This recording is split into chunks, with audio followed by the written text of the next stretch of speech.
the most complex CPU circuit that you can find ever. This is a simple CPU circuit. Let's draw a very complex CPU circuit, a very complex one. I need more likes to draw for you the most complex CPU circuit that you can find in motherboards. Very complex. And I will show you, even if it's complex, I will show you how to deal with it and what is the most failed component in it. Let's draw it right now, my friends. The most complex CPU circuit that you can find ever. First, we have here the CPU. I will a little bit make here things smaller. We have the CPU. Okay, my friends? And here we have the IC. CPU, IC. And over here we have driver. We called it driver. This driver is a small IC. This driver is not like this IC, but a small IC. I will show you this kind of driver in the motherboard. Here we have the second driver. For this driver belong to the first channel. For this driver, it has basically 4 MOSFETs. Not 2, 4 MOSFETs. For this driver also, it has 4 MOSFETs. This is the most complex channel, CPU channel that you can find. And of course, I will check the motherboards here and show you this kind of channels. Okay?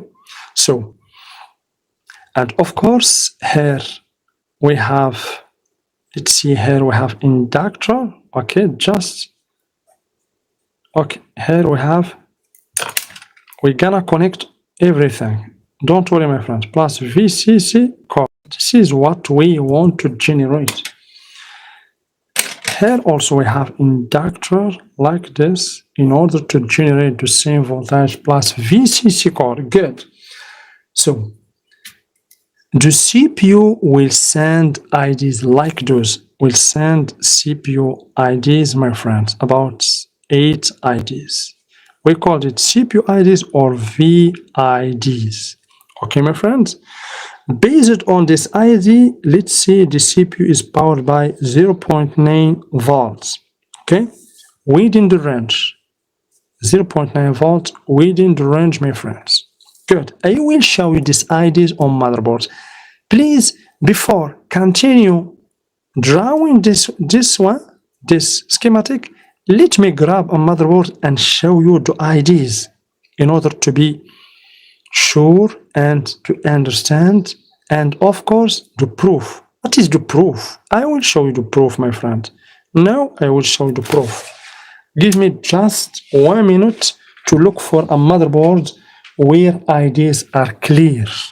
You see, my friends, here this is CPU circuit. Basically this CPU, even if it is old, guys, please, even if the motherboard is old, but the same working principle, you can check your motherboard, you will find IDs. This is the CPU circuit.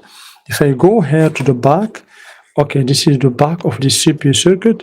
Do you see, my friends? Check here, my friends. Do you see here? Okay.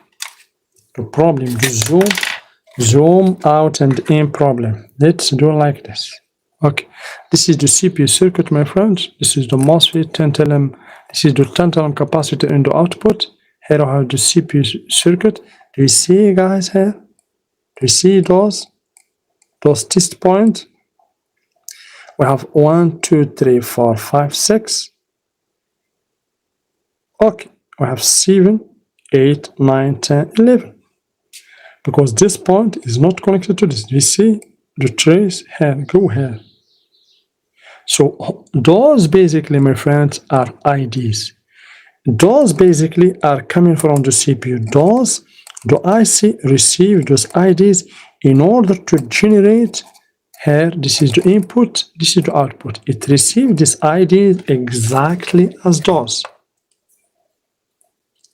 Like those, my friend, in order to generate VCC code. I hope that you understand. I'm sure you understand.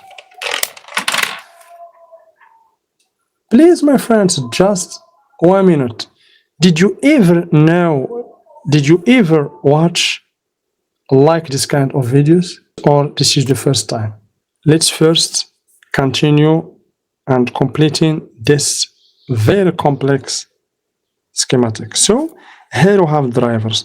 So this driver basically are connected to the IC. So the IC here control the driver, and then the driver control those MOSFET.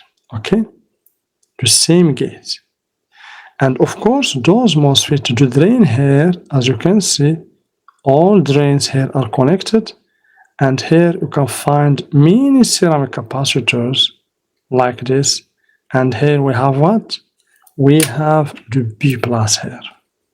Here, my friend, we have the B plus. So the B plus will be applied to these capacitors that are connected to the ground, and then applied to this MOSFET Q1, Q2, and the source of this MOSFET will be connected to the drain of this MOSFET. The source of this MOSFET will be connected to the drain of this MOSFET here, and then this MOSFET will be connected to the ground, and of course the source of this MOSFET also will be connected to the ground, Q3, and here we have Q4. And of course here we will get, my friend, here of course always connected to the IC in order to correct the voltage. Here we have L, here we have capacitors. Okay, basically it could be 3, 4, etc. connected to the ground. The same, this is the first channel, my friend.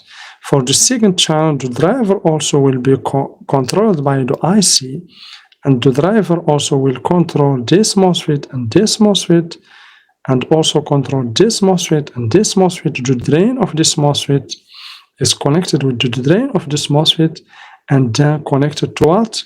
Connected to the B plus, always B plus, the main voltage. This B plus basically, my friend, is coming from where? Is coming from the current sense resistor, the CSR. Okay, coming from the current sense resistor and divided to all circuits in the motherboard. Okay. So we have here Q5 and Q6. The source of this one will be connected to the drain of this one, and then the source of this one will be connected to the ground. The source of this one will be connected to the drain of this one, and then the source of this one connected to the ground. Here we have Q7 and Q8. And of course, we will get here, we have here basically the, let's say L1, L2, L3, L4. Here, of course, we have 10 ohm capacitor, 10 ohm capacitor connected to the ground, and then we will get plus VCC core. So this is basically, this one is basic, is normal. This one is a little bit complex. The failure here is easy, simplified. It could be IC, MOSFETs, or capacitors, or serum capacitors in the input. Okay, but this one, we have driver, we have more other MOSFETs. This basically here, 4 MOSFETs here and 4 MOSFET here is the same, my friends, is the same as this one here. We have 4 MOSFETs.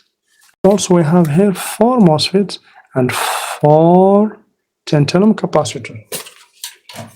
Okay, I'm going to show you, my friends, what is the most common failed component in the CPU circuit. But first, how the voltage is passed through the ceramic capacitors.